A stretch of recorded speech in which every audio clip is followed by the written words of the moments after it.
Tuhan Yesus berkata, "Akulah jalan dan kebenaran dan hidup." Ayat ini menunjukkan kepada kita sesuatu yang jelas. Jalan kebenaran dan hidup yang Allah berikan kepada kita adalah Kristus. Melalui Kristus kita datang kepada Bapa. Di mata Allah, segala sesuatu yang berhubungan dengan Allah adalah Kristus. Inilah mengapa Tuhan mengatakan, "Akulah jalan dan kebenaran dan hidup." Tidak ada seorang pun yang datang kepada Bapa kalau tidak melalui Aku. Allah tidak memberikan kita banyak hal selain Kristus. Sering dalam perkara rohani, kita hanya melihat dan menyentuh perkara-perkara.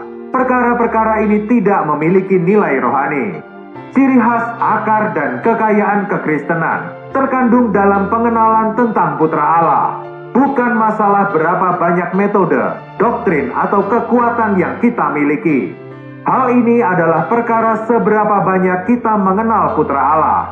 Bila kita mengenal Putra Allah, kita memiliki jalan kebenaran dan hidup. Inti masalah ini terletak pada pengenalan kita tentang Putra Allah. Akulah jalan. Suatu jalan dapat diartikan suatu cara atau metode. Tuhan adalah cara yang dengannya kita dapat datang kepada Bapa. Bila kita memiliki dirinya, kita memiliki jalan. Tanpa memiliki dirinya, kita tidak memiliki jalan. Setiap orang Kristen sejati telah belajar bahwa Tuhan Yesus adalah jalan. Dia adalah caranya. Setiap orang Kristen yang benar-benar diselamatkan tahu bahwa ini adalah satu-satunya cara yang dapat ditempuh. Jalan ini adalah Kristus sendiri. Jalan ini bukan suatu cara yang terpisah dari Kristus. Kita perlu nampak bahwa Kristus bukan hanya jalan kepada Bapa saat kita diselamatkan, tetapi Tuhan Yesus masih merupakan jalan setiap kali kita datang kepada Allah. Tidak ada jalan lain di luar Tuhan Yesus. Beberapa orang Kristen hanya mencari cara untuk menjadi rohani. Tuhan Yesus adalah jalannya. Jalan itu bukanlah sesuatu yang terpisah dari Tuhan Yesus. Bila kita hanya memiliki sebuah cara atau metode, hal itu tidak akan berhasil. Allah tidak memberi kita sebuah metode. Dia telah memberikan putranya sendiri. Percaya kepada Tuhan dan percaya pada suatu cara adalah hal yang berbeda. Beberapa orang Kristen mengalami kasih karunia Tuhan, dan mata mereka terbuka. Mereka melihat kondisi diri mereka sendiri. Mereka tersungkur, dan mereka mempercayai Tuhan untuk melakukan apa yang tidak dapat mereka lakukan. Akibatnya mereka puas di dalam Tuhan. Mereka dibebaskan. Beberapa saat kemudian, beberapa orang lain mendengarkan kesaksian kelompok orang yang pertama. Mereka juga meminta terang dari Tuhan untuk melihat kondisi diri mereka. Dan mereka belajar untuk percaya pada Tuhan, menjadi rendah hati dan menyangkal diri. Namun anehnya, kelompok pertama mengalami pembebasan, dan kelompok orang yang kedua tidak. Hal ini terjadi karena kelompok pertama memiliki iman kepada Tuhan. Mereka telah menyentuh Tuhan. Namun kelompok yang kedua tidak memiliki iman. Mereka hanya meniru cara atau metode iman. Tidak ada kekuatan dalam sebuah metode. Metode itu bukanlah diri Kristus sendiri. Segala sesuatu selain Kristus adalah mati. Beberapa orang merasa aneh karena Tuhan menjawab doa orang lain yang memiliki iman. Tetapi Tuhan tidak menjawab doa mereka, sekalipun mereka telah percaya dengan cara yang sama. Sepertinya mereka menyalahkan Tuhan. Mereka tidak menyadari bahwa mereka mempercayai suatu cara, dan hal itu mati. Hanya saat kita memiliki Kristus, segala sesuatu menjadi hidup. Anak-anak Allah dihasilkan dengan cara kelahiran kembali, bukan dengan pengajaran. Tuhan Yesus berkata, "Akulah jalan." Hari ini apakah jalan kita adalah Kristus? Apakah cara kita adalah Kristus? Bila cara kita adalah Kristus, semuanya akan berhasil. Tetapi bila cara kita hanyalah sebuah metode, meskipun hal itu mungkin metode yang terbaik, hal itu tetap mati dan tidak memiliki nilai rohani. Banyak doa tidak dijawab dan kesaksian tidak berpengaruh pada kita karena kita belum menjamah Tuhan. Kita hanya meniru cara orang lain, tetapi diri kita sendiri belum menyentuh Tuhan. Seringkali saat mendengarkan firman, kita tidak meminta wahyu dari Tuhan. Sebaliknya kita berusaha untuk mengingat suatu metode. Sebenarnya bahkan bila kita mengikuti metode itu dengan tepat, kita tetap tidak akan melihat hasil apapun. Kadang kita mungkin berpikir belum nampak terlalu banyak, dan kita tidak begitu yakin bahwa kita telah nampak diri Tuhan. Namun nyatanya kita telah nampak diri Tuhan. Pengenalan ini akan membawa perubahan nyata di dalam diri kita. Tuhan menunjukkan kepada kita dengan jelas bahwa Dia adalah caranya.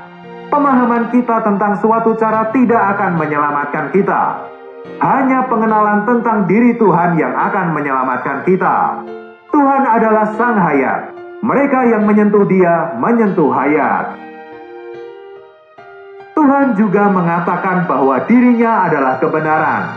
Kebenaran adalah diri Kristus sendiri, bukan kata-kata atau doktrin tentang Kristus. Orang Kristen sering menganggap eksposisi tentang Kristus sebagai kebenaran. Sebenarnya kebenaran itu adalah diri Kristus sendiri.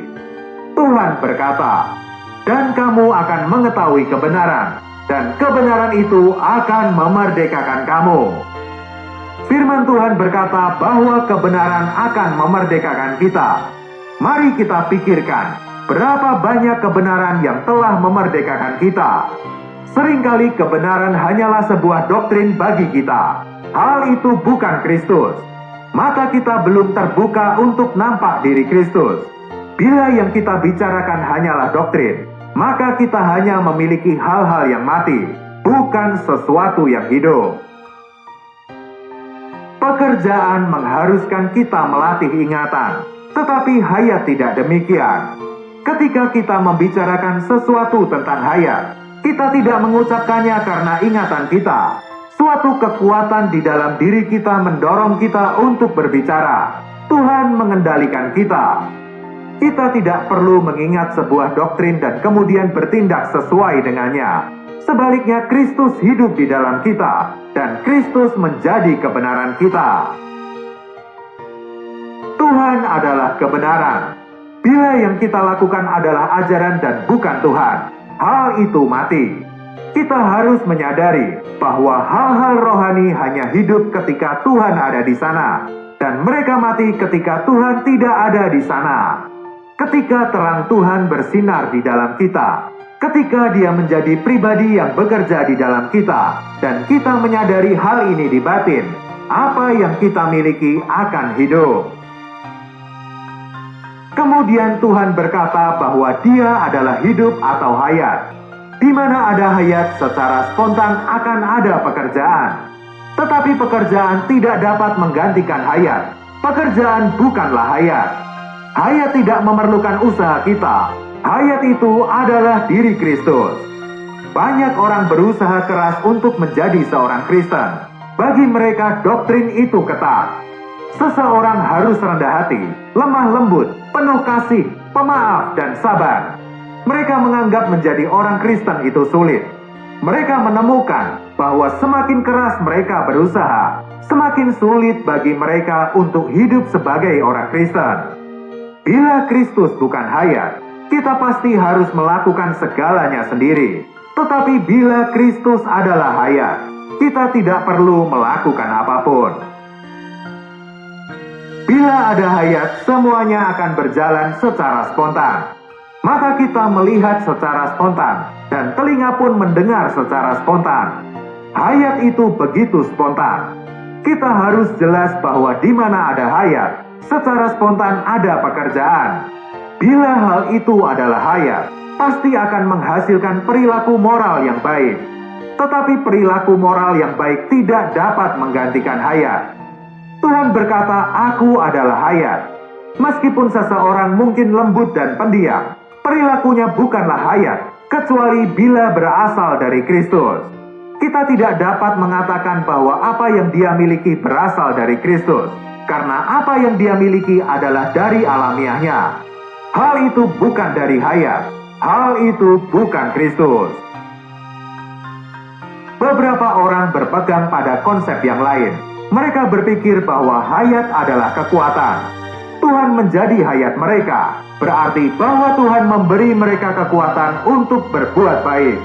Tetapi Tuhan telah menunjukkan bahwa kekuatan bukanlah suatu hal yang lain. Kekuatan kita adalah Kristus, adalah seorang pribadi.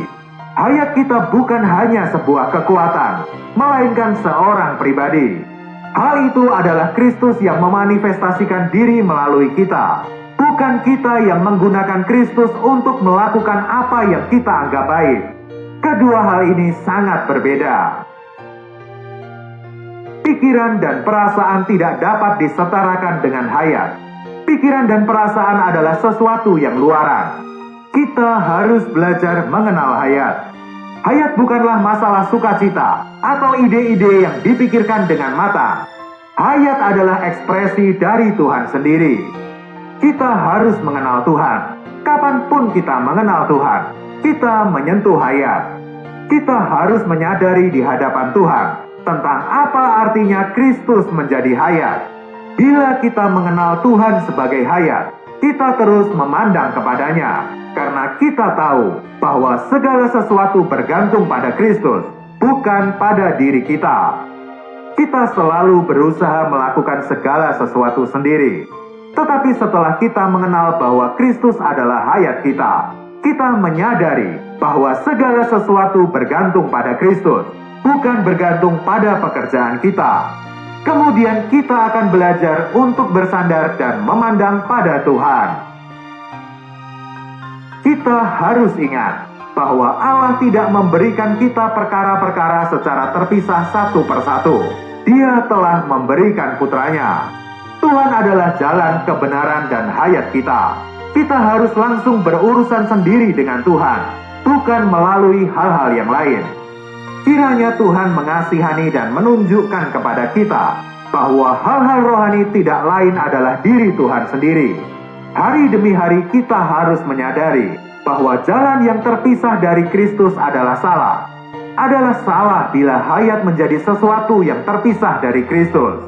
Namun betapa mudahnya bagi kita untuk mengambil jalan kebenaran dan hayat sebagai hal yang terpisah.